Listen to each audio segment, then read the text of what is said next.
ಎಲ್ರಿಗೂ ನಮಸ್ಕಾರ. ನೀವು ನೋಡ್ತಾ ಇದ್ದೀರಾ ಟಿವಿ ವಿಕ್ರಮ. ನಾನು ಮುಮ್ತಾಜ್ ಅಬ್ದುಲ್ ನೆಲ್ಲೆಡ್ಕ.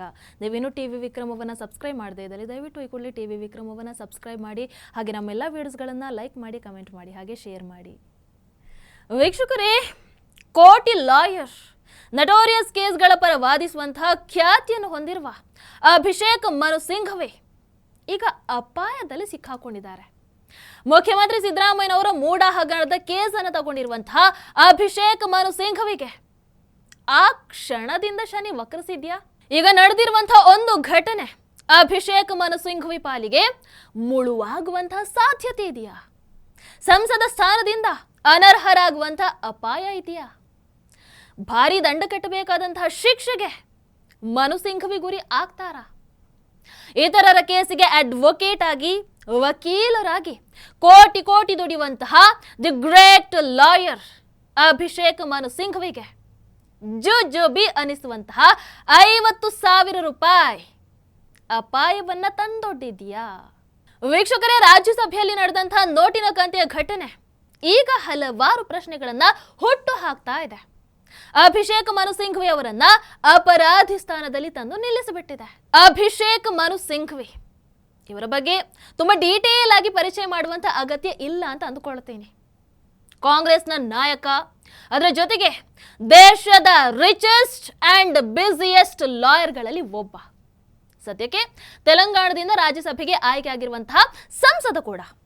ಅಬಕಾರಿ ಹಗರಣದಲ್ಲಿ, ಅದೇ ರೀತಿ ಮನಿ ಲಾಂಡ್ರಿಂಗ್ ಪ್ರಕರಣದಲ್ಲಿ ಬಂಧಿತರಾಗಿದ್ರಲ್ಲ, ಯಾರು?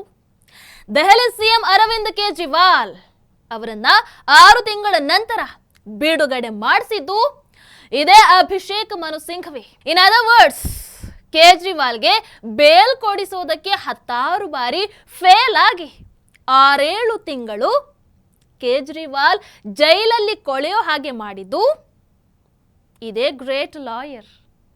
ಸಿದ್ದರಾಮಯ್ಯ ಪರ ವಾದ ಮಾಡೋದಕ್ಕೋಸ್ಕರ ಕೋಟಿ ಕೋಟಿ ಫೀಸನ್ನು ಪಡ್ಕೊಂಡು ದೆಹಲಿಯಿಂದ ಪ್ರೈವೇಟ್ ಜೆಟ್ ಅಲ್ಲಿ ಬಂದು ಬೆಂಗಳೂರಲ್ಲಿ ಇಳಿದು 5 ಸ್ಟಾರ್ ಹೋಟೆಲ್ನಲ್ಲಿ ಮೀಟಿಂಗ್ ಅನ್ನು ಮಾಡಿ ಆ ನಂತರ ವಾದವನ್ನ ಮಾಡಿದ್ರಲ್ಲ, ಅವರೇ the great mister Abhishek Manu Singhvi. ಸಿದ್ದರಾಮಯ್ಯನವರ ಪ್ರಾಸಿಕ್ಯೂಷನ್ ಅನ್ನ ತಪ್ಪಿಸೋದ್ರಲ್ಲಿ ಯಶಸ್ವಿ ಆದ್ರ? ಇಲ್ಲ. ಕೋರ್ಟಲ್ಲಿ ಆಕ್ಚುಲಿ ಜಸ್ಟಿಸ್ ನಾಗಪ್ರಸನ್ನ ಅವರ ಎದುರು ನಗೆ ಪಾಟಲಿಗೆ ಈಡಾದ್ರು. ಸಿದ್ದರಾಮಯ್ಯ ಅವರದ್ದು ಈಗಾಗಲೇ ಅದು ಎಷ್ಟು ಕೋಟಿ ಖರ್ಚಾಗಿದ್ಯೋ ಏನೋ. ಯಾಕಂದ್ರೆ ಅಭಿಷೇಕ್ ಮನು ಸಿಂಘವಿ ಅವರ ಒಂದು ಭೇಟಿಗೆ ಲಕ್ಷಗಳ ಫೀಸ್ ಇದೆ. ಒಂದು ಸಲ ಕೋರ್ಟ್ ಅಟೆಂಡ್ ಮಾಡೋದಕ್ಕೆ ಕೋಟಿ ಫೀಸ್ ತಗೊಳ್ತಾರೆ.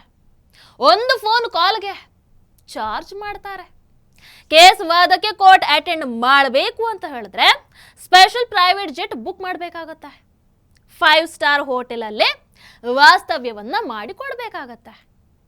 ಇಂತಹ ಬಿಳಿ ಆನೆ ಈ ಸಿಂಘವಿ ಸಾಹೇಬ್ ಅಷ್ಟೆಲ್ಲ ದುಬಾರಿ ಅಲ್ಲದೆ ಹೋಗಿದ್ರೆ ಆ ರೇಂಜ್ಗೆ ಆಸ್ತಿಯನ್ನು ಗಳಿಸೋದಕ್ಕೆ ಸಾಧ್ಯ ಇದೆಯಾ?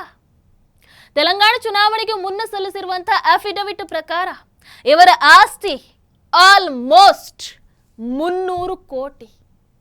ಆದರೆ ಅನಧಿಕೃತ ಮೂಲಗಳ ಪ್ರಕಾರ ಇವರ ಆಸ್ತಿ 700 ಕೋಟಿಗಿಂತ ಜಾಸ್ತಿ ಇದೆಯಂತೆ. ಮೂಡ ಹಗರಣದಲ್ಲಿ ಸಿದ್ದರಾಮಯ್ಯನವರನ್ನ ಬಚಾವ್ ಮಾಡೋದಕ್ಕೆ ಸಿಂಘವಿ ಎಂಟ್ರಿ ಕೊಟ್ಟಾಗ ಟಿವಿ ವಿಕ್ರಮ ಒಂದು ಕಾರ್ಯಕ್ರಮವನ್ನು ಕೂಡ ಮಾಡಿತ್ತು.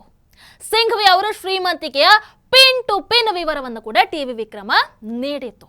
ಸೊ ಆ ಕಾರ್ಯಕ್ರಮವನ್ನ ನೋಡಿಲ್ಲದೆ ಇರುವಂಥವ್ರು ಮಿಸ್ ಮಾಡಿದ ದಯವಿಟ್ಟು ನೋಡಿ, ಡಿಸ್ಕ್ರಿಪ್ಷನ್ ಅಲ್ಲಿ ನಾವು ಲಿಂಕ್ ಅನ್ನು ಕೊಟ್ಟಿರ್ತೀವಿ. ಸೊ ಇಂತಹ ಕುಬೇರ ಅಭಿಷೇಕ್ ಮನು ಸಿಂಘವಿ ಈಗ ಕೇವಲ 50,000 ರೂಪಾಯಿ ವಿಚಾರಕ್ಕೆ ದೇಶಾದ್ಯಂತ ಚರ್ಚೆಯಲ್ಲಿದ್ದಾರೆ.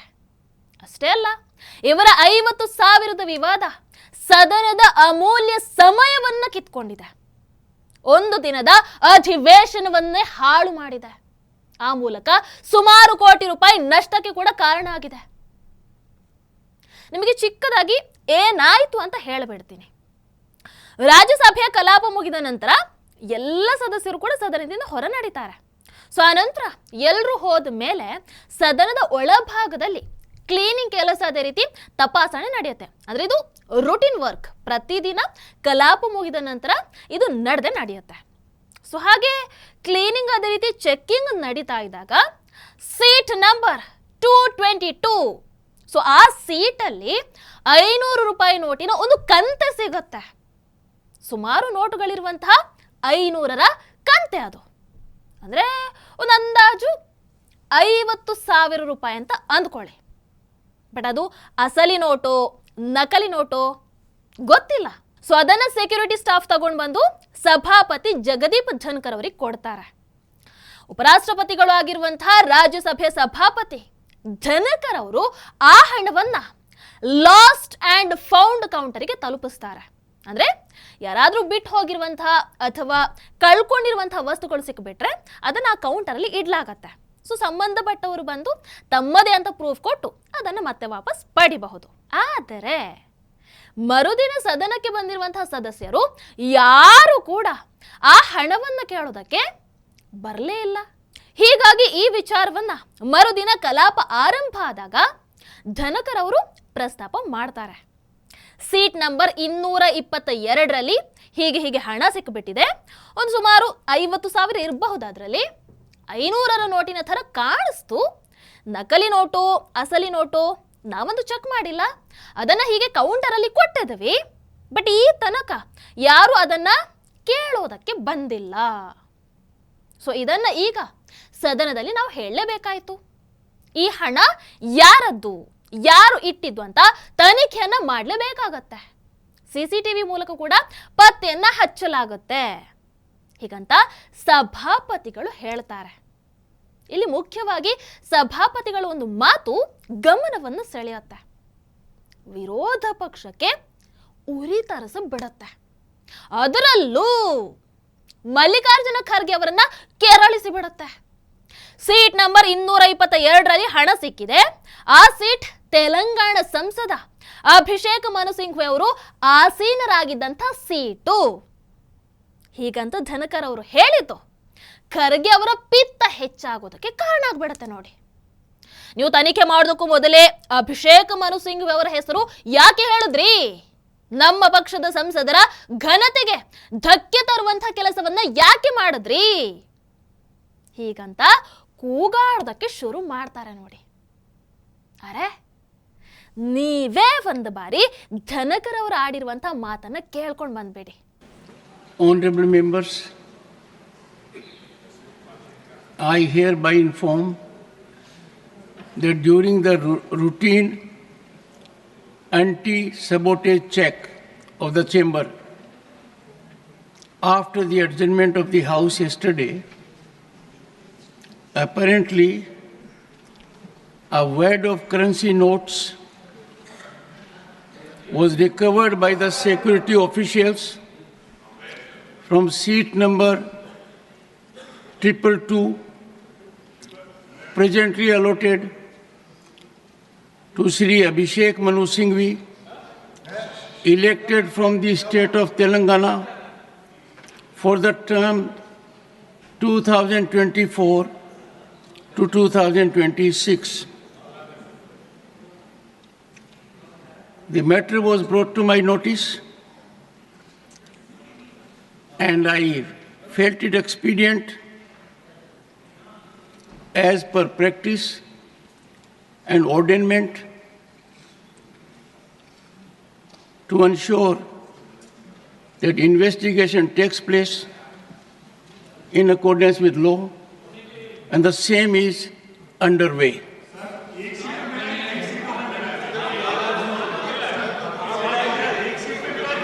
ಅಭಿಷೇಕ್ ಮನು ಸಿಂಘ್ವಿ ಅವರು ಹಣವನ್ನ ಇಟ್ಟು ಹೋಗಿದ್ದಾರೆ ಅಂತ ಅವರು ಎಲ್ಲೂ ಹೇಳಲಿಲ್ಲ.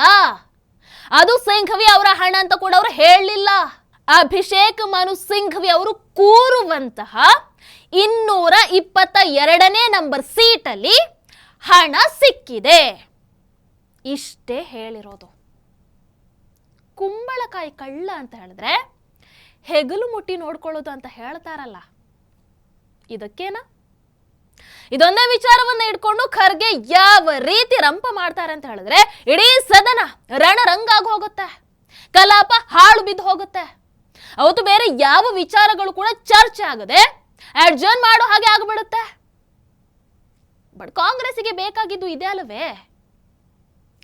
ವೀಕ್ಷಕರ, ನಿಯಮಗಳ ಪ್ರಕಾರ ಸದನದ ಒಳಗೆ ಹಣ ತರೋದಕ್ಕೆ ಅವಕಾಶ ಇದೆಯೋ ಇಲ್ವೋ ಗೊತ್ತಿಲ್ಲ.